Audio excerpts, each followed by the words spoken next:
China now has more warships than the United States Navy. The People's Liberation Army Navy, informally known as the Chinese Navy, recently hit a landmark number of 300 ships, 13 more than the US Navy. Although admittedly imposing, the number doesn't tell the whole story. America's fleet is much larger on a ship-by-ship basis, including 11 nuclear-powered aircraft carriers and an almost equal number of amphibious assault ships. The Center for Strategic and International Studies China Power Project has uploaded an analysis of the People's Liberation Army Navy versus the navies of several other regional countries and major powers. At 300 warship hulls, the People's Liberation Army is the largest navy in the world, counting aircraft carriers, cruisers, destroyers, frigates, corvettes, submarines, and amphibious assault ships.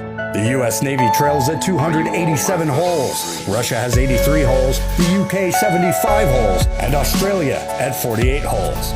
According to search results, Web Results Center for Strategic and International Studies, the Chinese Navy has more ships than Germany, India, Spain, and the United Kingdom combined. The bulk of Beijing's Navy includes 23 destroyers, 59 frigates, and 37 corvettes, or a total of 119 surface ships. Under the surface, China has 76 submarines, including ballistic missile submarines armed with long-range nuclear missiles, nuclear-powered attack submarines, and diesel-electric attack submarines. As in most cases, the numbers aren't quite what they seem. The bulk of China's naval buildup has been in the area of surface ships, many of which are not suitable for long-range expeditionary warfare. Corvettes such as the Jingdao class Type 056, for example, are small, lightly armored ships useful only for showing the flag and hunting submarines off China's coastline and in nearby seas. The next ship up, the Jiankai 2 class Type 054A frigate, is slightly larger but lacks the ability to contribute to the defense of a carrier battle group or a long-range punch. Those two ship types alone make up a third of China's fleet. The major problem with China's naval buildup? China lacks the major power projection platforms essential to any navy destined to conduct long-range operations. China has just one carrier and no amphibious assault ships capable of carrying helicopters and F-35 Joint Strike Fighter class aircraft. It has no cruisers, a surface ship larger than a destroyer, and, in the U.S. Navy, the principal ship designed to protect carriers and amphibious ships from mass missile attack. Although the U.S. Navy has 13 fewer ships than the Chinese Navy, by total ship tonnage it actually outweighs the Chinese Navy by a considerable margin.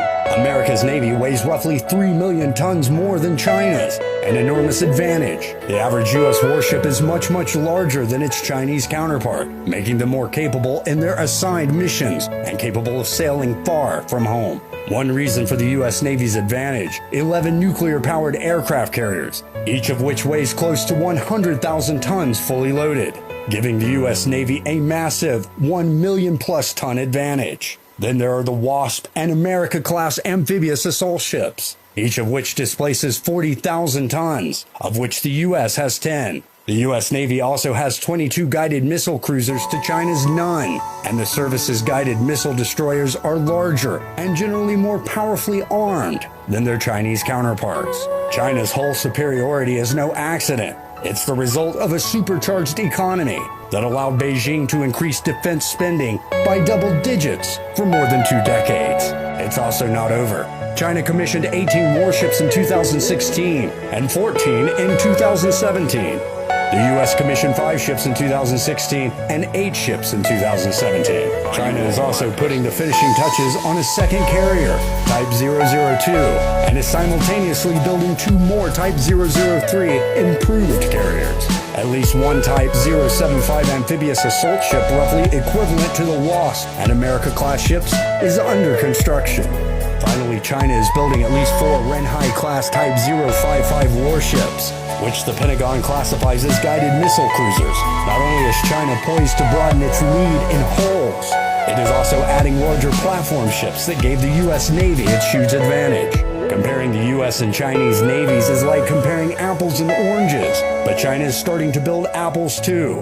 And at its current rate of naval construction, the country could have a fleet to match the U.S. Navy in a few decades. China's military is expected to peak somewhere around 2030 as the country's population ages and its economy slows. Still, at 2017 levels, the country will build another 154 warships. What kind of ships China builds and how large its fleet ultimately becomes could determine the balance of power in the Pacific.